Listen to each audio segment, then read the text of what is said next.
तू आया तो खामोशी भी गीत गुनगुनाने लगी। तू आया तो खामोशी भी गीत गुनगुनाने लगी।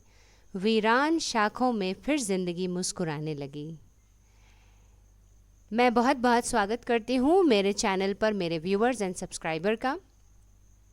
और आज की एक बहुत ही प्यारी सी पोइट्री मैंने ली है क्लास 11th की NCERT बुक से, जो कि है लेबर्नम टॉप। ये पोइट्री अपने आप में बहुत ही ख़ास है, क्योंकि न सिर्फ ये फिगर ऑफ स्पीचेस से भरी हुई है, बल्कि ये ज़िंदगी से भी भरी हुई है। तो बिना किसी देरी की शुरुआत करते हैं इस एक्सप्लेनेशन की। तो आगे बढ़ते हैं हम, और सबसे पहले जानते हैं कि इसको लिखा है एडवर्ड जेम्स ह्यूज, जिनका पेन नेम है टेड ह्यूज। ध्यान रखिएगा कि टेड ह्यूज का पूरा नाम लिखने के लिए पूछा जाता है। इसके साथ ये पोइट्री को इन्होंने पब्लिश किया था सन 1976 में, ठीक है। और इसकी कलेक्शन का नाम था सीजन्स सॉन्ग्स। और ये यूके के पोएट लॉरेट भी रह चुके हैं 1984 से 1998 तक।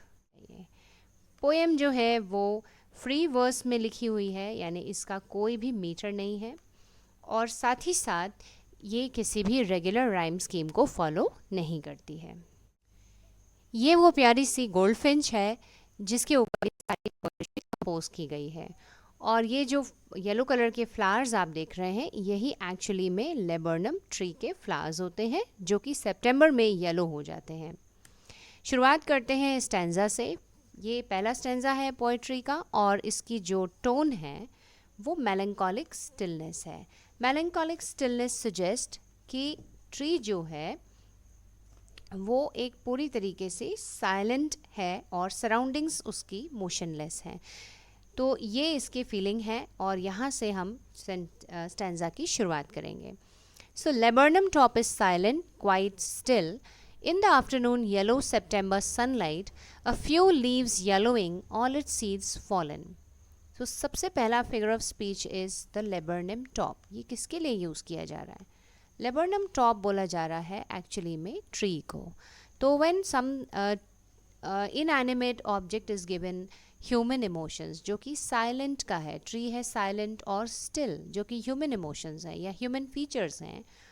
तो ये हो गया हमारा पहला फिगर ऑफ स्पीच, जो कि हो गया पर्सोनिफिकेशन। दूसरा फिगर ऑफ स्पीच हम देखेंगे इसी लाइन से शुरू होता है, which is silent and still. तो यहाँ एस का रिपीटेशन हो गया, एंड सेप्टेम्बर सनलाइट। तो ये दोनों जो फिगर ऑफ स्पीच है, बिल्कुल आपने सही गेस किया होगा, ये होते हैं एलिट्रेशन। थोड़ा हैंड राइटिंग गड़बड़ हो जाती है मेरी, प्लीज़ इग्नोर। एंड दूसरी मैं इम्पॉर्टेंट चीज़ बताऊं कि यहाँ से आप इसे पिकअप करेंगे कि the afternoon yellow September sunlight, a few leaves yellowing, all it's seeds fallen. ये एक्चुअली में इमेजरी है। इस पूरी पोएट्री में ना आप इमेजरी का यूज़ बहुत ज़्यादा दिखने वाला। इस सेम स्टेंजा में सितंबर सनलाइट का यूज़ एज ट्रांसफर्ड एपिथेट की तरह यूज़ हुआ है। ट्रांसफर्ड एपिथेट का यूज़ तब आता है जब हम एडजेक्टिव को एक्चुअली में ट्रांसफ़र कर देते हैं, क्योंकि यहाँ पर हम सनलाइट को किसका बता रहे हैं? सितंबर का। तो ये नॉर्मल सनलाइट नहीं है, ये सिर्फ सितंबर की सनलाइट है। तो यहाँ क्या हो रहा है कि एडजेक्टिव ट्रांसफ़र हो रहा है सनलाइट के ऊपर। सो जैसे मैंने एग्जाम्पल दूँ आपको कि हम कभी कभी कहते हैं कि सर्दियों की धूप। तो सर्दियों की धूप एक ऐसा फ्रेज़ है जिसको हम एसोसिएट कर सकते हैं कि उसका चेहरा जैसे सर्दियों की धूप, यानी सर्दियों की धूप हमें सेकने में अच्छी लगती है, तो उसका चेहरा भी हमें क्या लग रहा है? हमें अच्छा लग रहा है। सो सितंबर सनलाइट से मतलब ये है कि ये जो पीरियड ऑफ टाइम है, इस पर्टिकुलर टाइम में जो लीव्स हैं वो येलो होके फॉल हो जाते हैं। जहाँ पे आते हैं, यहाँ पर एक क्वाइट आफ्टरनून की बात हो रही है। Till the goldfinch comes with a twitching chirrup, a suddenness, a startlement at a branch end. Now goldfinch जब आती है तो suddenly chirrup, twitching chirrup, chirrup again क्या हो जाता है? एक और figure of speech है which is onomatopoeia। ये उन sounds के लिए यूज़ होता है जिन साउंड्स को हम लिखकर प्रेजेंट करते हैं। तो ये सिर्फ बर्ड्स या एनिमल्स के साउंड्स नहीं होते हैं, ये एक्चुअली में सभी तरह के साउंड्स होते हैं जिन्हें हम लिखकर बताने की कोशिश करते हैं कि आप उस साउंड का इम्पैक्ट समझ सकें, तो उसे ओनोमोटोपोइया कहा जाता है। Now A suddenness is startlement, this is a metaphor, this is an implied simile. यहाँ पर जो बोला जा रहा है बर्ड के सडन मूवमेंट को, जो उसके आने से क्या हो गया, ब्रांच के एंड पर आता है। तो ये सडननेस और स्टार्टलमेंट की बर्ड का आना क्या है, एक सरप्राइज है। सरप्राइजिंगली क्या हो जाता है, अचानक से वो ब्रांच के एंड जो है वो एकदम लाइवली हो जाती है। तो यहाँ पर आ गया है आपका मेटाफर। चलिए आगे देखते हैं। और ये ऑल टुगेदर जो ये पूरा पोर्शन है, अगेन ये क्रिएट कर रहा है इमेजरी को। जैसे मैंने आपको पहले भी बताया कि ये पूरी पोएट्री इमेजरी पे। नेक्स्ट हम देखते हैं नाउ, अब यहाँ पर बर्ड के मूवमेंट को स्पेसिफिकली उस पर बात की गई है। Then sleek as a lizard and alert and abrupt she enters the thickness. यहाँ पे क्या हो रहा है कि टेड ह्यूज ये बताने की कोशिश कर रहे हैं कि बर्ड कितना सॉफ्टली मूव करती है, एकदम से नहीं जा रही है बल्कि वो बहुत softly. Sleek as a lizard, lizard की तरह। तो ये क्या आ गया, ये तो बताने की ज़रूरत भी नहीं होना चाहिए, दिस इज सिमिलर, क्योंकि यहाँ पर सीधे सीधे एज का यूज़ भी है, जिन्हें नहीं पता वो एज का यूज़ है। और दूसरी चीज़ क्या है कि यहाँ पर आपका कंपैरिजन जो है दो अलग चीज़ें, बर्ड का कंपैरिजन किसके साथ हो रहा है, लिजर्ड के साथ। तो ये क्या हो गया, आपकी सिमिली हो गई है। ठीक है, इसके बाद alert and abrupt, again repetition of sound A. अब रिपीटिशन आपको पता ही है कि हमेशा वो क्या होगा, एलिट्रेशन। अब मैं इसे पूरा नहीं लिखूंगी, आप समझ जाइए। And now she enters the thickness. अब शी किसके लिए यूज़ किया जा रहा है, this is being use for the bird. So bird enter कर रही है थिकनेस पर, तो this is called as a personification.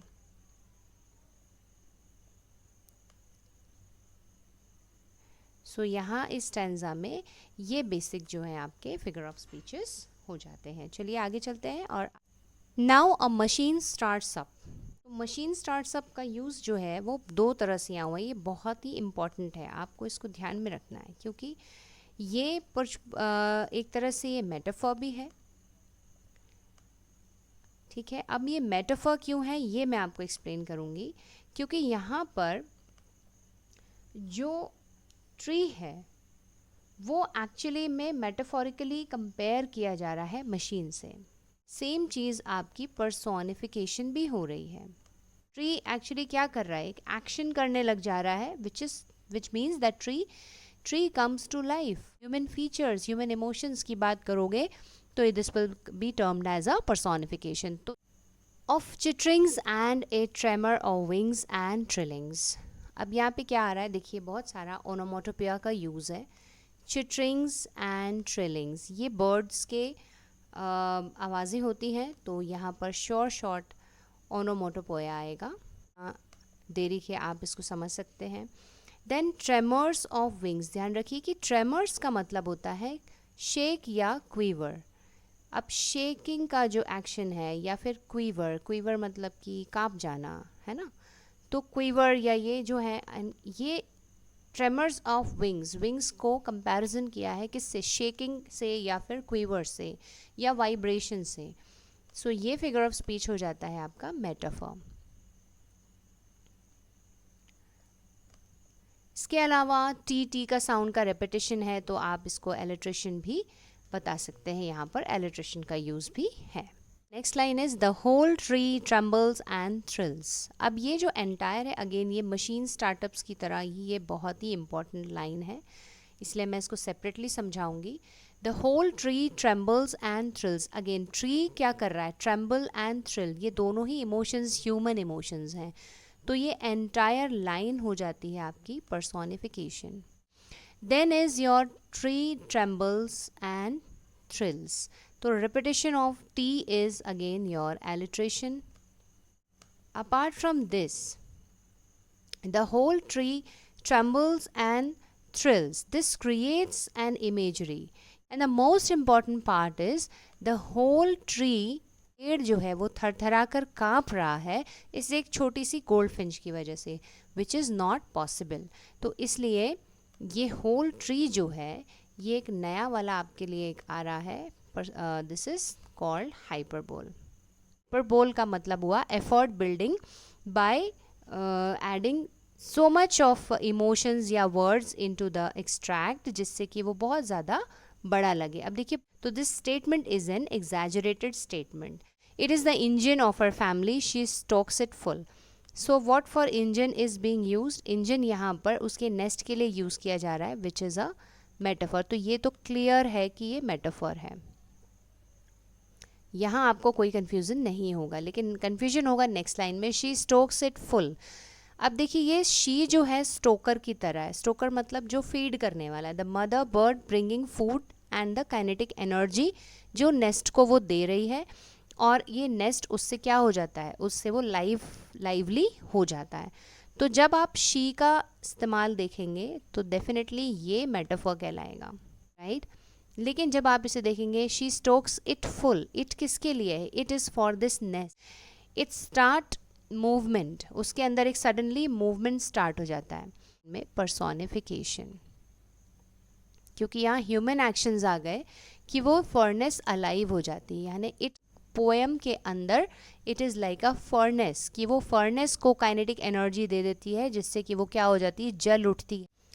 Now next lines are, then flirts out to a branch end showing her barred face identity mask। यहाँ अब suddenly उसकी identity के ऊपर राइटर लिखते हैं कि ये flirt out to the branch end. Flirts out का मतलब है कि ये बिल्कुल ऐसे निकल के आ जाती है ब्रांच से जैसे कि कुछ हुआ ही नहीं। So this action of flirting is personification. Personification, flirting तो ह्यूमन एक्शन है, आप तो ज़्यादा अच्छे से जानते हैं कि पर्सोनिफिकेशन हो गया ये, ठीक है। Then showing her bared face identity mask. अब ये आइडेंटिटी मास्क क्या है, दिस इज द मेटाफर। क्यों मेटाफर है ये, क्योंकि वो ये सिंबलाइज कर रहा है, या ये एक्चुअली में तो फेस का जो बनावट है, it is like an identity mask. तो ये अगेन दो चीज़ों में कंपैरिजन हो गया, एम्प्लाइड सिमिली है, दिस इज कॉल्ड मेटाफर। तो लाइंस हैं, then with air delicate whistle chirrup whisperings she launches away towards the infinite।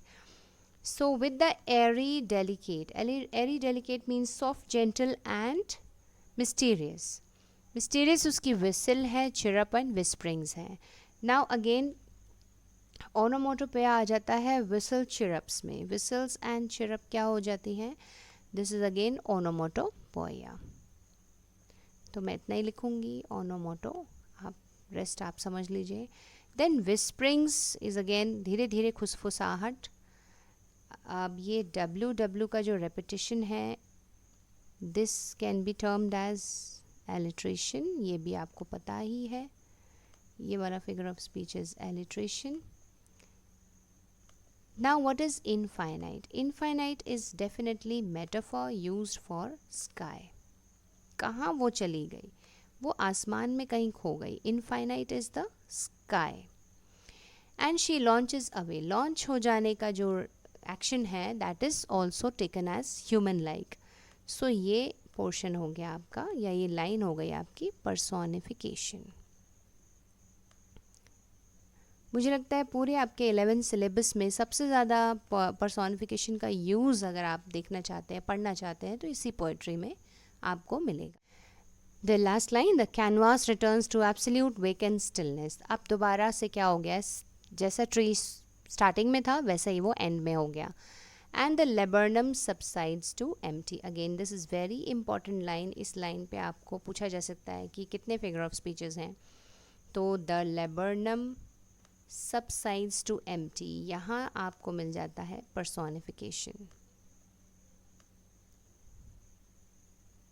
क्योंकि ट्री क्या हो गया है, खाली हो गया है। अगेन खाली होना भी ह्यूमन इमोशंस या फीचर्स का एक एक्शन है।